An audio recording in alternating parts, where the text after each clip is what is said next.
नासाग्रे वरमुक्तिकं तत्रे गणपतिं सर्वांगे हरिचंद्रम दुलतम कंडे जमुकलि ओ परिवेष्टो गोविंदी परिवेष्टो विजयते गोपाल चूड़ामणि बलदे सुतम देवम चाणूरमर्दनम एकी परमानंदम कृष्णम वंदे जगद्गुरुम अतुलितवधामम हेम शैलाविदेहम धनुषुलकसाम ज्ञानीनामाग्रणयम सकलगुणनिधानं मानदानाधीतं प्रकृतियुक्तं वाजातं नमामि। बोलो श्री राधा वल्लभ की जय। पूरी एकादशी अत आस्मेन कृष्णा इंद्रा एकादशी व्रत कथा महत्तम प्रारंभ यते। अर्जुन बोले भगवान से, हे भगवान, आस्मेन माने कुमार के कृष्ण पक्ष में किस नाम की एकादशी होती है, उसका क्या महत्व है, क्या प्रभाव है, आप पूरी कथा मुझे विस्तार से समझाइए। भगवान बोले, राजन सुनो, आप कुमार के कृष्ण पक्ष में जो एकादशी होती है उसका नाम इंद्रा है। यह बड़े बड़े पापों को नाश करने वाली है।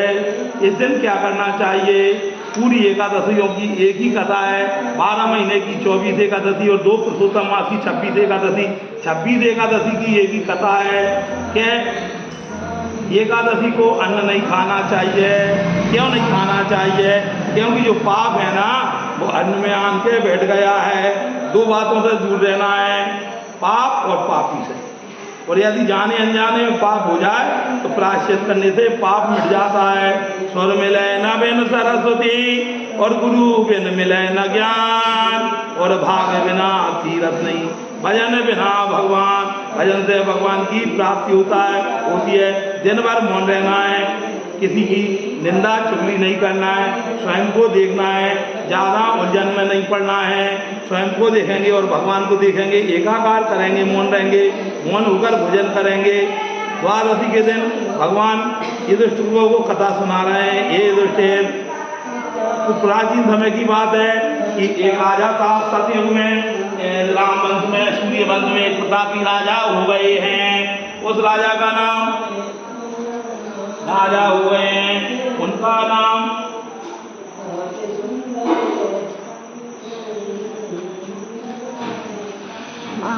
ऐसे सही बनेगी।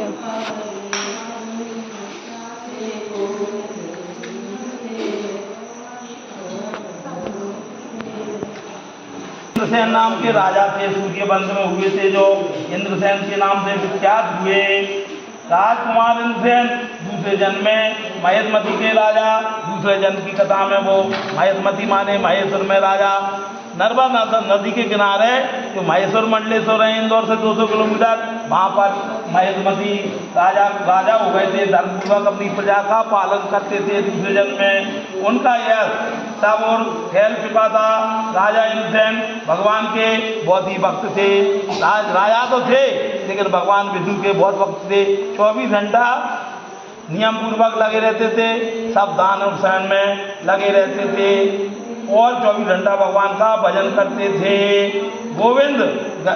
गोपाल सहज नाम का पाठ करते थे। जब करते हुए राजा का बहुत समय व्यतीत हो गया। विधि पूर्वक अध्यात्म तत्व के चिंतन में संलग्न रहते थे। एक दिन राजा राजसभा में बैठे हुए थे। राजकुमार इंद्रसेन राजसभा में बैठे हुए थे। उसी समय तत्काल उनके सामने नारद जी प्रकट हुए। राजा ने नारद जी को दंडवत प्रणाम किया। दंडवत माने बिल्कुल लेटकर साष्टांग प्रणाम किया और आसन देकर चरणोदक लेकर और नारद जी से बोले कि महाराज आपके आने का कारण बताइए। राजा इंद्रसेन नारद जी बोले, राजन मैं 3 लोग 14 भवन में घूमते हुए वैकुंठ से आया हूँ। सीधी वैकुंठ से मैं यमपुरी में भी गया था। वहाँ उनने चित्रगुप्त जी ने मेरा वो किया। यमराज कोई भी नहीं है भैया, सुन लो, कौन है? सूर्य भगवान के पुत्र हैं। यमुना और यम माने वे दोनों भाई बहन हैं, सूर्य भगवान के पुत्र हैं। उनने मेरी पूजा की और वहाँ पर आपके पिताजी भी बैठे थे। उस सभा में आपके पिताजी भी बैठे थे। मैंने कही भगवान अब मुझे क्या करना है? उनने संदेश देने के लिए ही आपके वहाँ मुझे मृत्युलोक में भेजा है। क्यों भेजा? उनने कही भैया मुझे अब मोक्ष की प्राप्ति नहीं हुई है, स्वर्ग नहीं मिला है, मैं बीच में ही लटक रहा हूँ। मेरे बच्चे से कहना कि वो मेरी इंदिरा का एकादशी का व्रत करे और पूरा उसका व्रत करने के बाद में उस व्रत का फल मुझे फिर प्रदान कर दे। राजा इंद्रा का पुण्य देकर स्वर्ग में भेजो, उनका यह संदेश तुम्हारे पास आया है। राजन, अपने पिता को स्वर्ग प्राप्ति कराने के लिए इंदिरा का व्रत करो। राजन बोला कि भगवान कृपा करके इंदिरा का व्रत बताइए, किस पक्ष में, किस तिथि को और किस विधि से उसका व्रत करना चाहिए। नारद जी ने कहा राजन सुनो, मैं तुम्हें इस व्रत की शुभकामना बताता हूँ, शुभकारक व्रत की विधि बतलाता हूँ। आश्विन के कृष्ण पक्ष में 10वीं की तिथि सुनो कैसा व्रत करना है। 10वीं के उत्तम दिन श्रद्धा युक्त चित्त से प्रातः काल उठकर स्नान करें, फिर मध्याह्न काल में स्नान करके एकाग्रचित होकर एक समय भोजन करें तथा रात्रि में भूमि पर सोएं। और रात्रि के अंत में निर्मल प्रभात होने पर एकादशी के दिन और फिर दोबारा सूर्योदय से पहले स्नान बनाएं और यह मंत्र पढ़ें, हे भगवान मैं आपका उपवास भक्ति पूर्वक करूँगा। अध्यस्तता निराहारा सर्वभोग विवर्जिता सयो मोक्षे पुंडरी का शरणम में भवाचयोत। हे भगवान मैं आपकी शरण में, मैं आज तक भोगों को से अलग रहकर निराहार रहकर कल द्वादशी के दिन ही भोजन करूँगा। इस प्रकार नियम ग्रहण करके मध्याह्न काल में पितरों की प्रसन्नता के लिए शालग्राम सदा के सम्मुख बैठकर विधि पूर्वक श्राद्ध करें, ब्राह्मणों को भोजन करावें दूसरे दिन और दक्षिणा देकर ब्राह्मणों का सत्कार करें। पितरों को दिए हुए अन्न में पिंडों को चूमकर विद्वान ब्राह्मण को गाय को खिला दे विद्वान ब्राह्मण। फिर धूप गंध आदि से भगवान ऋषिकेश का पूजन करें, रात्रि में उनके सम्मुख जागरण करें। तत्पश्चात सवेरा होने पर द्वादशी के दिन पुनः भक्ति पूर्वक होकर श्री हरि की पूजा करें। उसके बाद ब्राह्मणों को भोजन कराकर भाई बंधु नाती और पुत्र आदि के साथ रहकर मौन होकर भोजन करें। भोजन में बात नहीं करना है, मौन होकर ही भोजन करना है। राजन इस विधि से आलस रहित होकर तुम इंदिरा एकादशी का व्रत करो। मौन क्यों होना है? जैसा अन्न पाएंगे वैसा मन बनेगा और जैसा पिएंगे पानी वैसी बोलेंगे वाणी।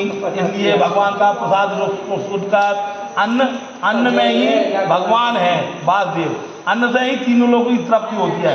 भगवान कृष्ण ने कहा है अर्जुन जब तीनों लोग तृप्त हो जाते हैं ना तो मैं तो एक फूल से भी तृप्त हो जाता हूँ। बोल श्री राधा वल्लभ लाल की जय। भगवान कहते हैं कि राजा इंद्रसेन से ऐसा कहकर देव ऋषि नारद जी अंतर्ध्यान हो गए। राजा ने उनकी बताई हुई विधि से अंतःपुर की रानियों सहित पुत्रों और व्रतों सहित उस उत्तम व्रत का अनुष्ठान किया। कुंती नंदन व्रत के पूर्ण होने पर आकाश से फूलों की वर्षा होने लगी। इंद्रसेन के पिता गरुड़ पर आरूढ़ होकर श्री विष्णुधाम को चले गए और राजऋषि इंद्रसेन ने भी अकंटक राज प्राप्त किया। अकंटक माने जो राज कभी खत्म न हो, चक्रवर्ती राजा हुए और अपने पुत्र को आसन पर राज सिंहासन पर बैठार कर और खुद भी स्वयं स्वर्गलोक को चले गए।